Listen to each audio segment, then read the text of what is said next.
Malera trying to get through. Grimes did well not to overcommit. Here's Hayes. Beautiful round one, round two. Lenny Hayes, you star! Lenny Hayes. Have a look at this. Lenny Hayes. One. Little bit of foot candy. Two. Straightens. Steady. Great poise. And Hayes nails the goal. Good work from Roughhead. All hands on deck for the Dogs. Boyd had to be careful with the handball. Gave it to Easton Wood. Watch out. Goal. Tackle. Oh, ferocious stuff, Lenny Hayes. And Jack Stevens salutes with a goal. And they all go to Lenny. Can he use it? Kicks the ball hard to Revolt. And Schneider takes it. He's too far out, I think. Hayes. He might be too far out, I think. Could Lenny find the distance from here? He's looking for Goddard, I think. Or Graham. Yeah, Collingwood will be certainly covering those long-range kickers. He's just going to take this on his shoulders himself. Well, he's a man for a big occasion, we know that, but can he get the distance? He's pumped it hard. He's pumped it long. He's kicked the goal. Lenny Hayes found a metre when he needed it.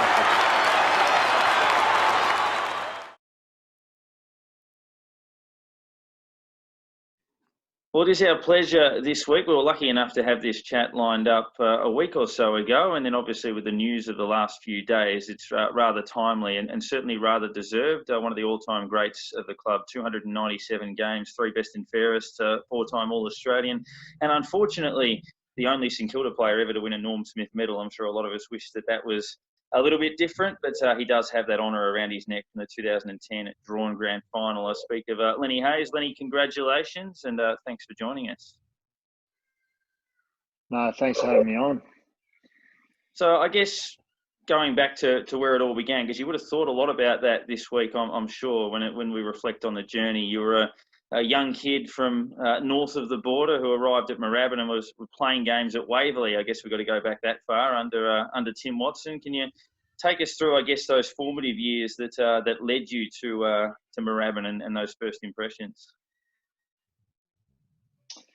Yeah, I guess playing sort of AFL up here in Sydney, just the dream of playing AFL and even the pathway to get there wasn't quite known to me as a youngster, but sort of as I got a little bit older and started making a few sort of rep teams, one thing sort of led to another and ended up getting picked up by the Saints with pick 11 in the draft, which I was absolutely rapt about. A chance to come down to Melbourne and play for a Melbourne team that had a lot of history. It was a dream come true. So yeah, it was a thrill. I'll never forget my first day walking into the club. My mum and I had driven down from Sydney. It was raining as it came in Melbourne.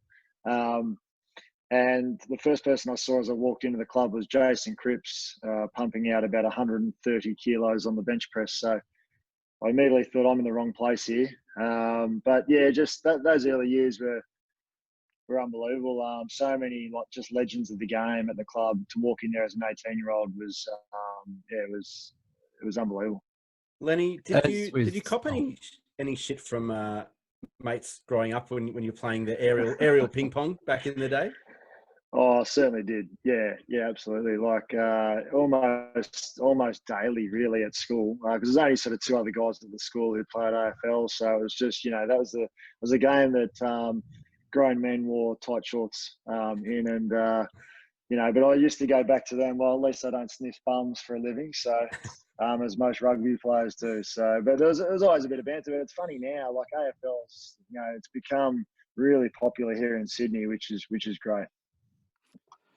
Who was it you actually looked up to when you were growing up? Who were the stars that were actually known in the game? Because, as you say, only a few people really probably followed the AFL. But what really pushed you towards the AFL instead of NRL? I think the original probably influence was my dad, who was from Victoria. So he was a mad North Melbourne supporter. So he always would watch it of a weekend. And I guess lucky enough that, the Swans, obviously relocated up here in the mid-'80s or early 80s.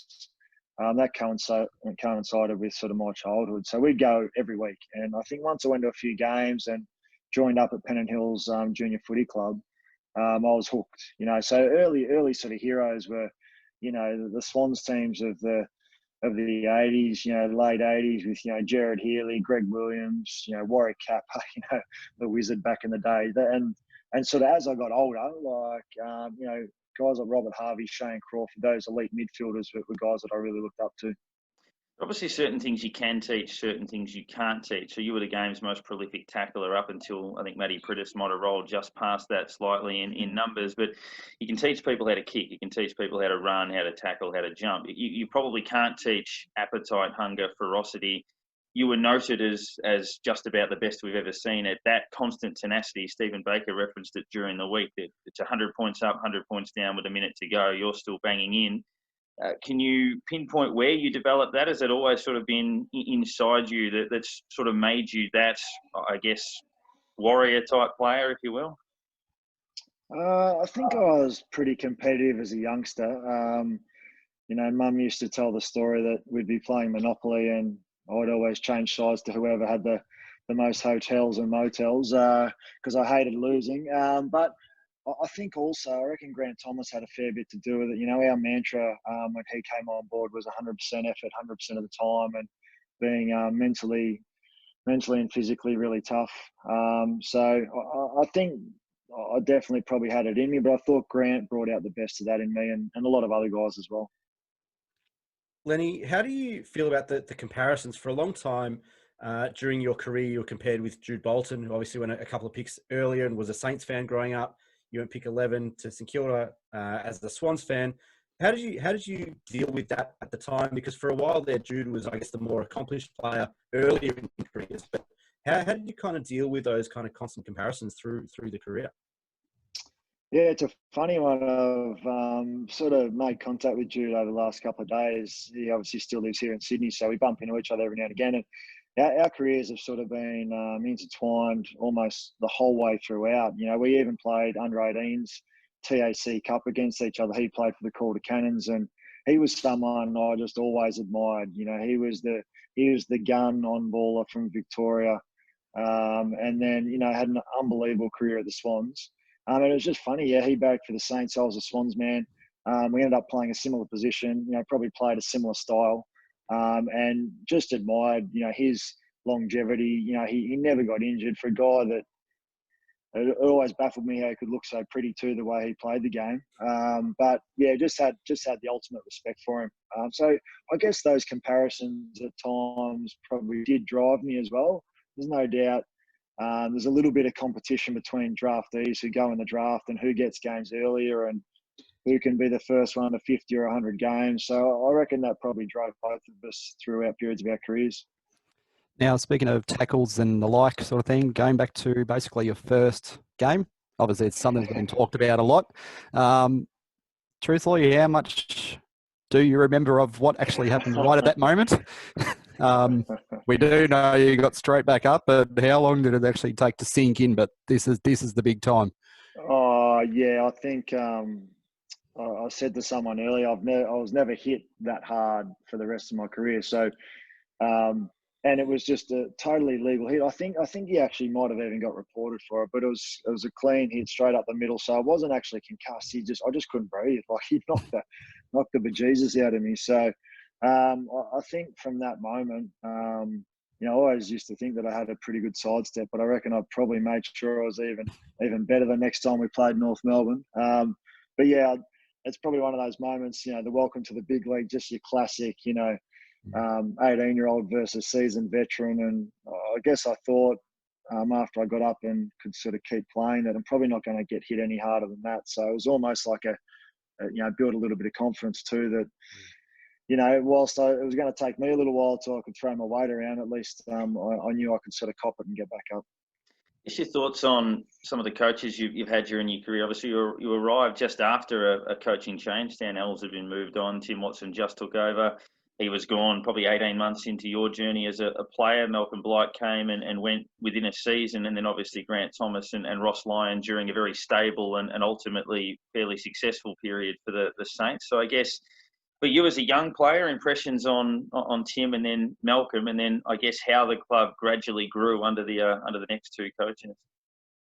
Yeah, I think lucky enough to play under a few coaches. And I think the thing is, like I probably feel like Grant and Ross probably had the most influence on my career, but definitely picked up different things. So Tim Watson, he taught me how to be a professional. You know, he used to speak to me about, you know, you're going to have a program, but if you're going to be successful in this game, you've got to go above and beyond it. So whether that's looking after your body midweek, you can't just do the program. So little things like that as a young player, you know, certainly thank him for that. Blighty was such a lateral thinker.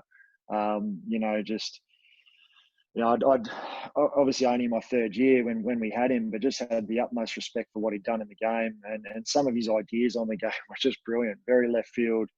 I like playing under him. Unfortunately, it didn't work out. And then Grant came along, and I felt he really galvanised the club, brought us together. We had a bit of a blend of experience when traded and got guys like Gehrig and Hamill and you know, some of these experienced guys, and obviously got some really good draft picks in his time. So, yeah, and then you know, had some relative success underground. I thought he was a great man manager, great coach. And then sort of on to Ross, who was probably early in his career, was probably more the other way, more of a tactical mastermind in terms of football. But over a year or two period, really built up that man management, and he was just a brilliant coach as well. So really lucky, you know, to have some great coaches. Even you know, a little bit of time under Scott, and then I really, you know, I only had a year under Richo, but I had a really good relationship with him. And Malcolm Blight spoke a little bit this week about his experience with you. Obviously, as you mentioned, it was only a short one, but he mentioned that you were one of the few people to kind of go and see him or give him a call. You were around the corner, I think he said, because his house was under siege the day that he was sacked or the day after. And I mean, you kind of spoke about what you took from him and his football brain and the way that he thought, but what was the reaction amongst the playing group, and why were you one of the only ones who went to see him? Was there other kind of negative thinking around the group at the time? Well, it's hard to probably answer for other guys, but I just felt like he believed in me as a young player. You know, Kenny Hinkley was his assistant coach with Peter Jonas, and I just thought they were a good group of guys. Now, whether Blighty was ready for what he was walking into at our club, you know, he'd come away from successful stints at Geelong and Adelaide, and I think we're a long way off where those sides were. So I just felt a fair bit of empathy for how it all went down. You know, like he stood up in front of the group and, you know, had pretty much just been sacked, wished us well in his career and walked out. And that was sort of it. And I just felt like I had to, you know, just thank him for his time and for the belief that he showed in me. Now, going back to GT again, he had the thought of having rotating captains might be good for the club in the future and bringing leaders through. And he chose yourself and Aaron Hamill to be co-captains at one point. And then on the back of that, you luckily were able to have the photo taken that everyone speaks about holding the cup. Have you smiled for a photo since, or? I have smiled for every single photo since that moment. It was a funny one.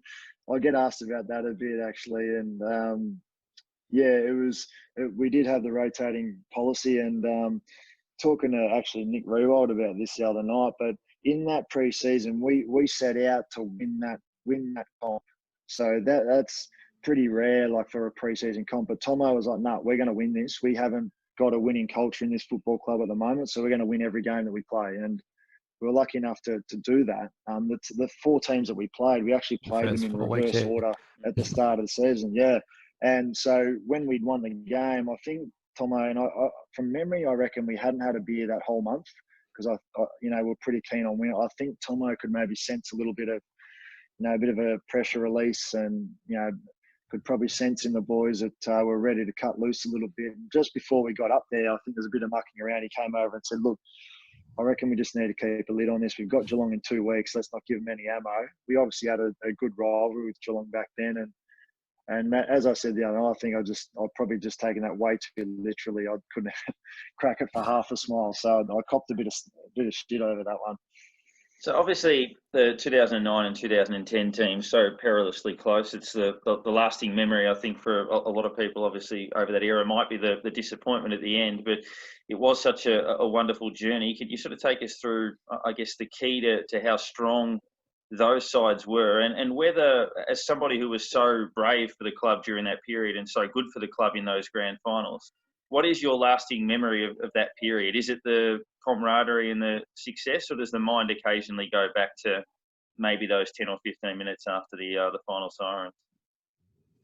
Yeah, I think it's probably a mixture of both. The overriding sense is just how lucky, we were to play in just really, really good teams like that. And that's the thing that I've probably reflected on, is just how many good players I've played with as well. So 2009 was the most fun year I've ever had, bar the end of the season. But just, to win 19 games in a row, to play in a side that was just unconditional in the way we went about it, that sort of really probably tactically changed the game a little bit in terms of that forward press and manic pressure that, Hawthorn had sort of done the press, but we wanted to really get after him in that front half. It was just a lot of fun. We'd rock up to games and we knew that if we played anywhere near our best, we we're going to win.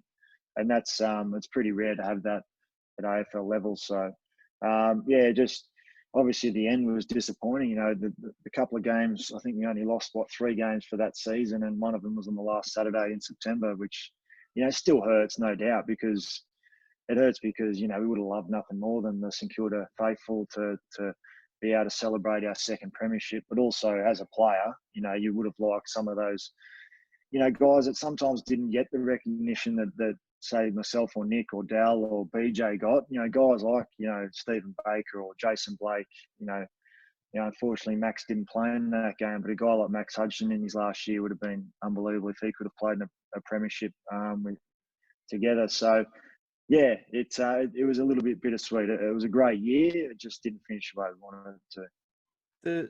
The bond amongst you guys from that period is kind of folklore in St Kilda history at the moment. You hear guys like Nick Rewalt, who's he's one of the harshest critics of footballers and especially teammates that we've seen at St Kilda ever, but talks about you in like godlike terms. And Stevie Baker out on Facebook this week talking about you as Superman and used to grab your jumper to try and grab a bit of your superhero powers, before games and at halftime, that sort of stuff. How do you feel about, those guys talking about you in such glowing terms? I mean, how does that sit with you, 10 years later?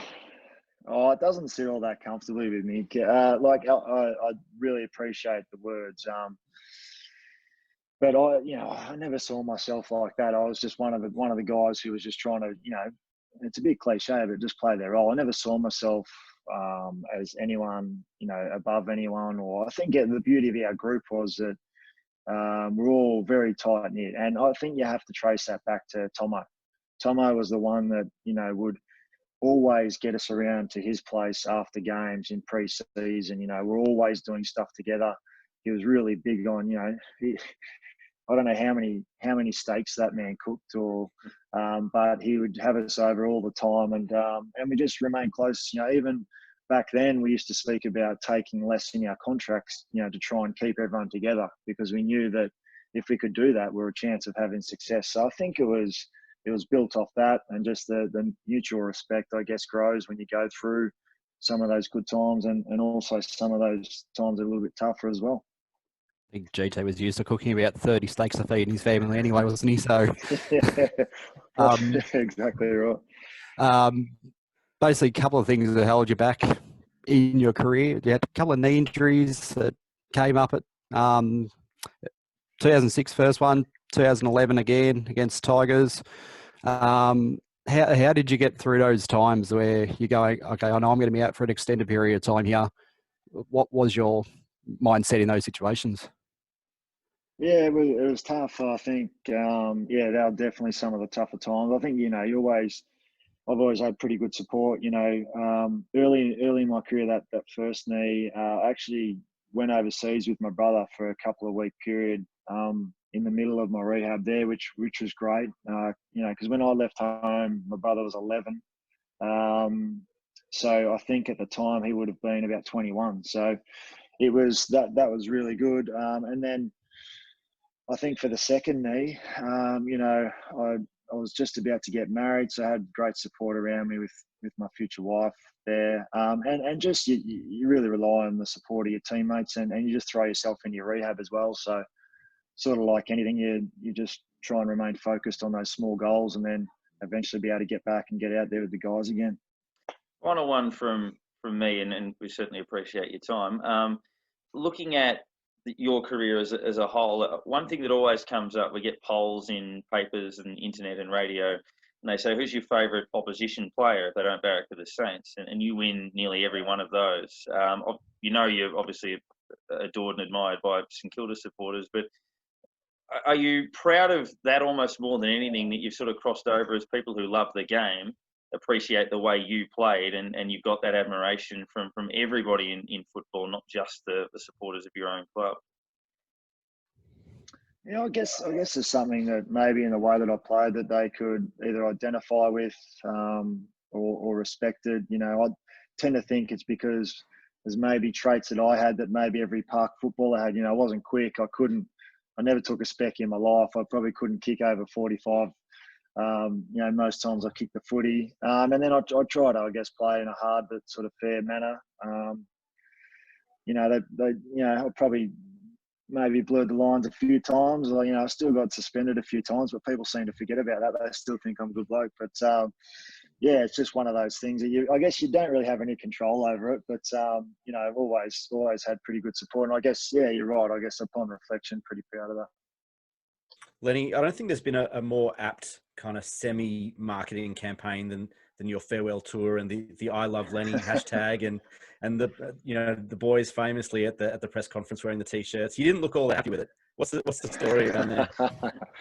Yeah, well, I think in hindsight I probably should have waited to make the call, but there was a conversation. Obviously the club that year we were really struggling. I think we were bottom of the ladder.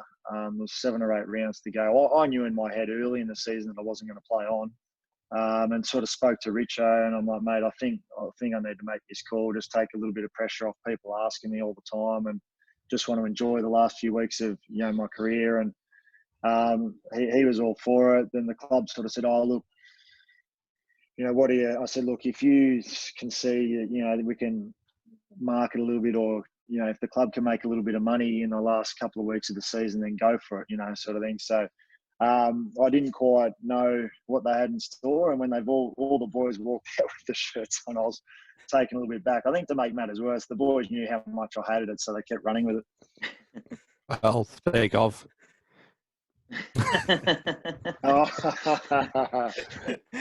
Classic. Had to do it. Yeah, very good, very nice. Now, as a final point, you mentioned that you couldn't kick it over 45 metres. I do remember one famous instance where we needed you to most, and you certainly did do that in the 2010 drawing grand final. But you were inducted into the Hall of Fame during the week, and it was a little bit different to normal. What normally happens, obviously, at those events is big crowds and family and friends and lots of people around in Crown Palladium. Obviously, it was a slightly different experience. So generally, the crowd would be asked to sort of stand up and give a toast and say cheers to those that have done it. So we thought we would honour you in that way as well ourselves on this particular night with a cheers to Lenny Hayes and your place in the Hall of Fame. Thank you very much for joining us. You are a superstar. You have been admired and loved by St Kilda supporters. Good luck with everything going forward, and well done on the due recognition for an outstanding career. Thanks very much, guys. Pleasure.